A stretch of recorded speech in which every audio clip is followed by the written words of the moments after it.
Salutare, dragi prieteni! În videoclipul care urmează vă vom prezenta două metode de altoire simple la cireș. Prima metodă de altoire se face începând din luna martie până în aprilie.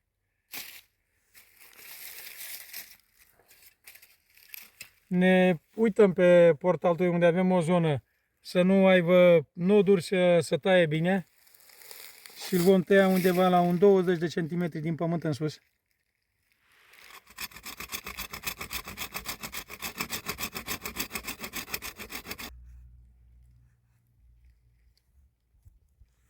Îi curățăm bine coaja, să nu mai fie ruptă peste el sau spartă.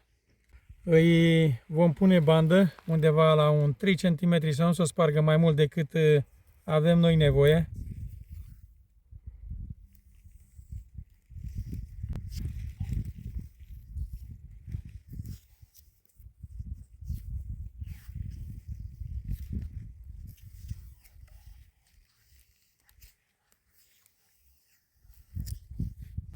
Acum mai facem o spărtură chiar pe jumătatea portaltoiului.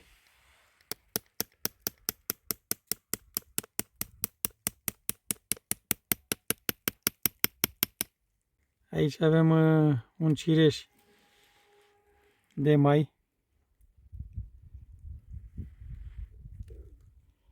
și îl vom face de 2 muguri.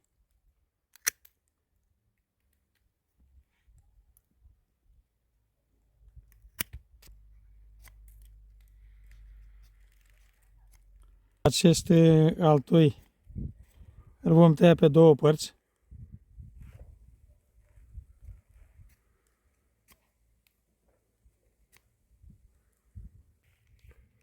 Partea de interior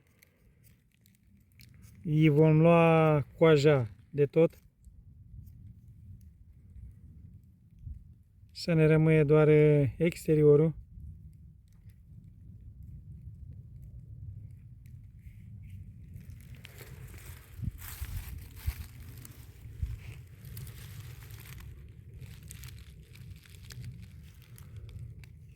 Și îl vom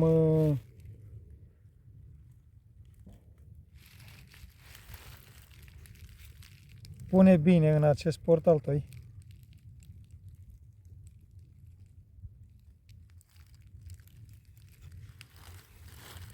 Cel trebuie să fie coaja altoiului cu coaja portaltoiului să fie uniforme, adică să fie aceeași coaje, să nu fie mai în afară sau mai înăuntru, să fie bine pus. La fel procedăm și cu al doilea lăstar. Ia uitați-vă ce bine arată.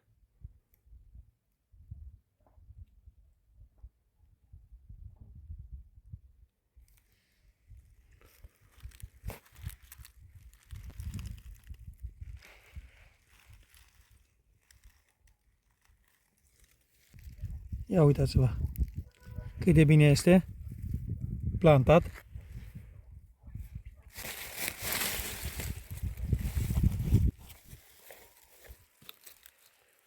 Acum îi vom da bandă.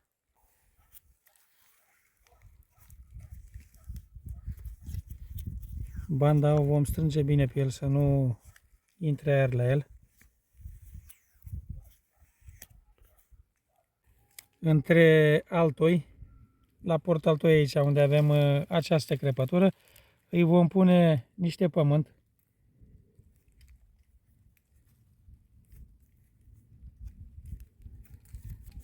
Și vom pune banda.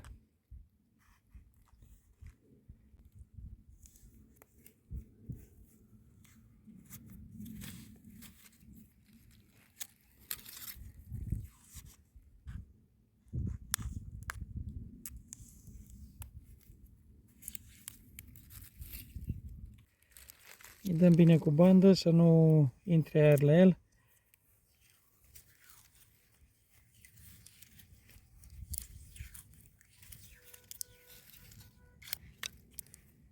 îi punem și la tăietura de la altoi câte o bucățică de bandă.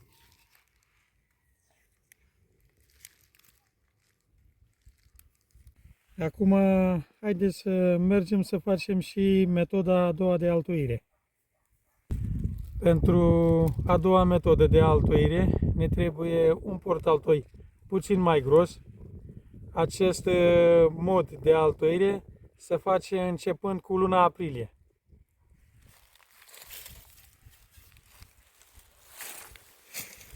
Îl vom tăia undeva la 20 ceva de centimetri, unde nu avem noduri, să nu se spargă această coajă pe el.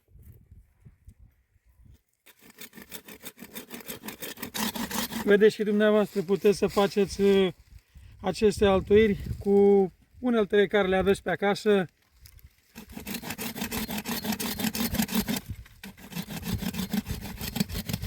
Nu trebuie să avem scule profesionale sau kituri de altoiri.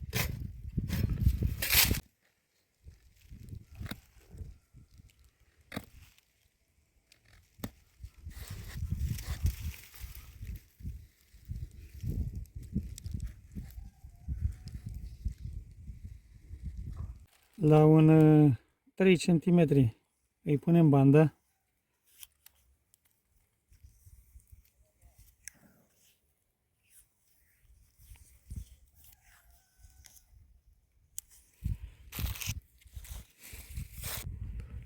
Și îi voi face o crestătură în coajă.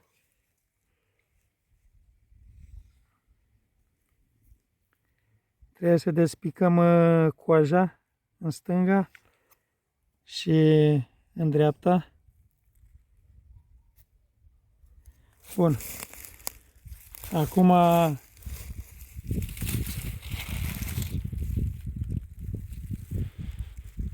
ne vom alege un altoi.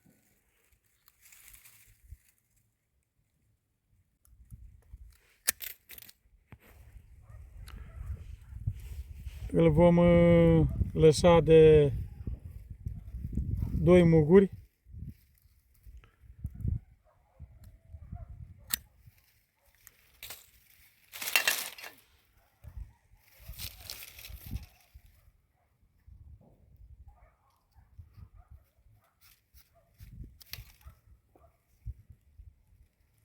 Acesta îl vom face bine pe o singură parte.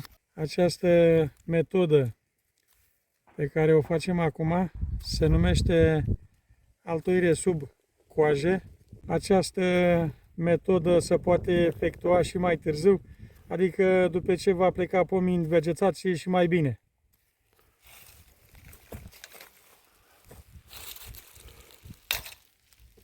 Din câte se vede, s-a făcut destul de bine pe o parte. Pe o parte avem coaja întreagă.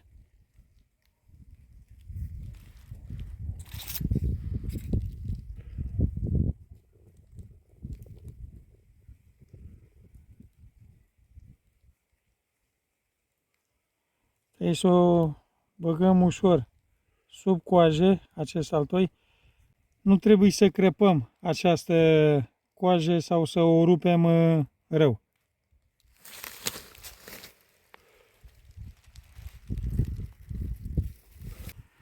Uitați cum se prezintă primul altoi, adică trebuie să fie pus bine și în partea asta unde este coaja este exact așa cum o tăiarăm noi, nu se rupse mai mult de atâta. Trebuie să facem și pentru al doilea același lucru. Tot așa să despicăm coaja.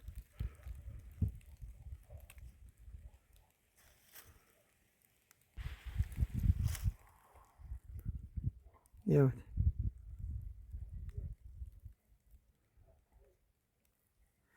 Bun.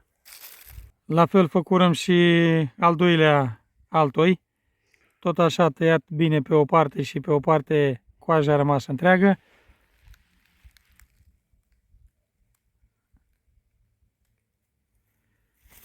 Trebuie să-l punem ușor, să nu crăpăm coaja mult.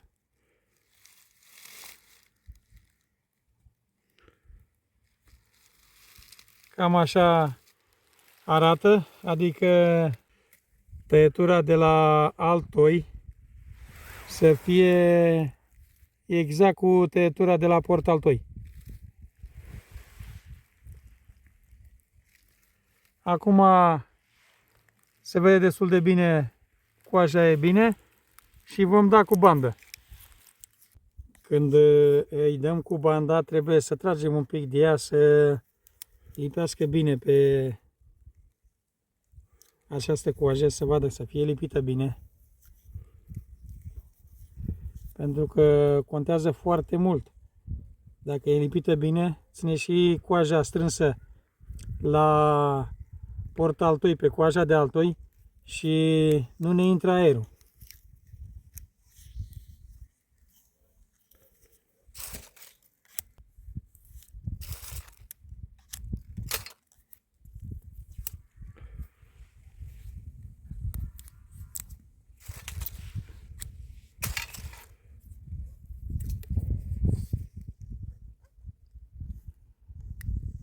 Deci trebuie să punem banda și să fie foarte bine lipită banda de altoi.